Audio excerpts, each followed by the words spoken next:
Hello les amis, c'est Christophe Concy. Dans cette vidéo, on va parler de Rockefeller. C'est un livre que j'ai lu cet été, 344 pages quand même, bien épais.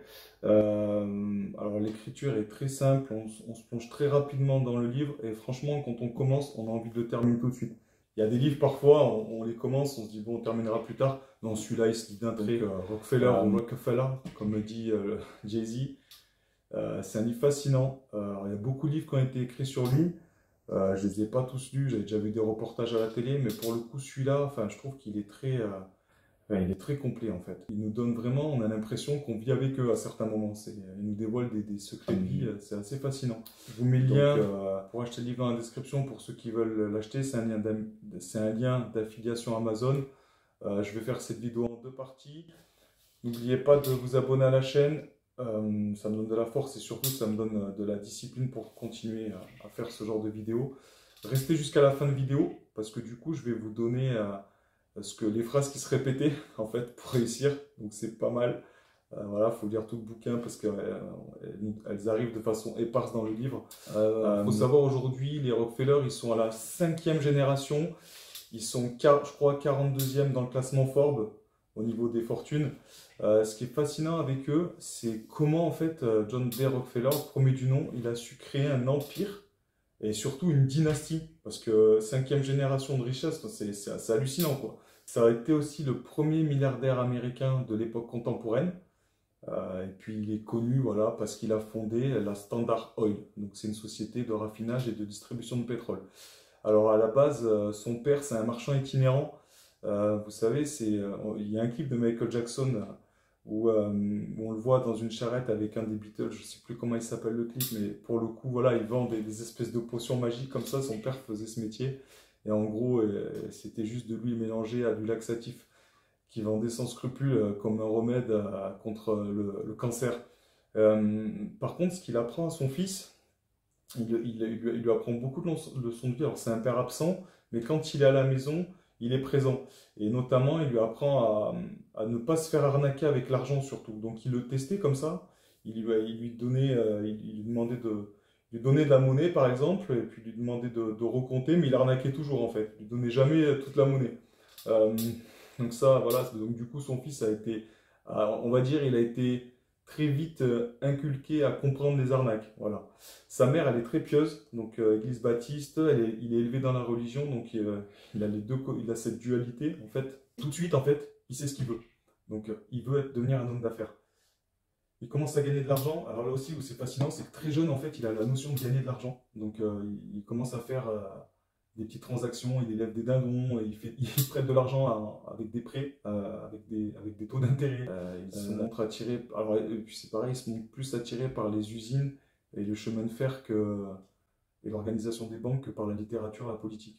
Rockefeller, alors, quand il a 18 ans, il devient un membre de l'église baptiste et c'est à ce moment-là en fait qu'il rencontre un prédicateur baptiste qui lui fait connaître la maxime suivante. En gros, c'est John Wesley, il s'appelle. Il lui dit « Faites de votre mieux, épargnez ce que vous pouvez épargner, donnez tout ce que vous pouvez donner. » Et en fait, à partir de là, ça va façonner son image. Parce qu'au-delà de tout ce qu'on a pu dire et tout ce qu'il a pu faire de mal, il a toujours redoré le blason. Et puis, il a toujours donné énormément. Ça, on le verra dans la deuxième partie. Mais c'est un très, très grand donateur. Et quand j'ai lu le livre, j'ai halluciné de voir tout ce qu'il a pu donner. Donc, Rockefeller a mentionné dans sa biographie que c'est à ce moment-là que le plan financier de sa vie était formé. Et pour lui, gagner de l'argent, en fait, ça a été considéré comme un cadeau de Dieu. Et donc, à la base, il est comptable. Donc ça a été son premier métier. Après 3 ans, il quitte son métier, puis il ouvre sa première boîte, en fait, où il traite des denrées alimentaires. Puis ensuite, il s'associe, donc il quitte la société, il s'associe avec 2 personnes pour créer sa deuxième boîte. Il a 23 ans, le mec, quand même, hein. Il s'associe pour créer sa deuxième boîte, où justement, là où il traite du pétrole. Et donc il faut bien s'imaginer, on est dans les années 1860. Le pétrole, à l'époque, il sert que pour faire du goudron et du lubrifiant. On n'est pas encore dans le super, le diesel, etc., hein. C'est la fin de la guerre aussi, c'est la fin de la guerre de sécession aux États-Unis. Et en fait, ce qui se passe, c'est que dans le marché arrivent les lampes à huile, en fait. Vous savez, c'est les lampes où on mettait l'huile dedans et qui pouvaient éclairer longtemps. Donc il faut déjà se remémorer le contexte de l'époque. Et déjà à l'époque, il était déjà très visionnaire pour faire.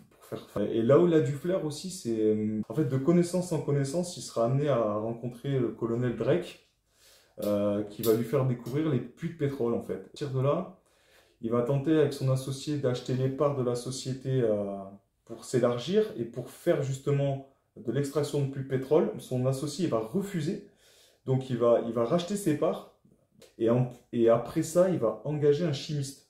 Investit tous ses profits derrière. Et donc en 1878, il crée ce que tout le monde connaît dans l'inconscient collectif, hein, la Standard Oil en fait. Ça deviendra rapidement la raffinerie la plus rentable de l'Ohio.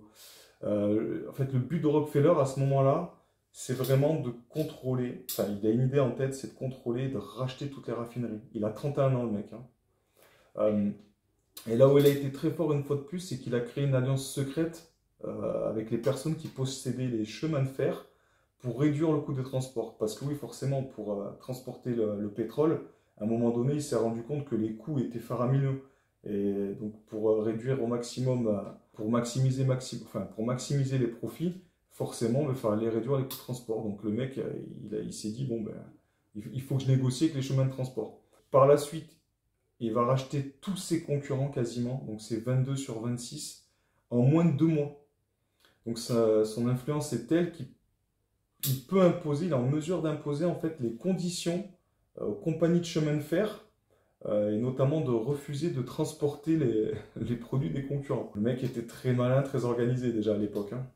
J'en parlerai un peu plus dans la deuxième partie du personnage. On a un aperçu sur la saga des Rockefeller, parce que c'est une famille fascinante sur tous les aspects de la vie. Et on peut être alors admiratif ou très critique sur eux, parce que malheureusement, tout n'est pas rose non plus. Mais leur impact, en fait, elle a changé le monde, clairement. Et ça continue aujourd'hui. Alors, un peu plus dans l'ombre, mais ça continue. C'était Christophe Concy. N'oubliez pas de vous abonner. La suite au prochain épisode.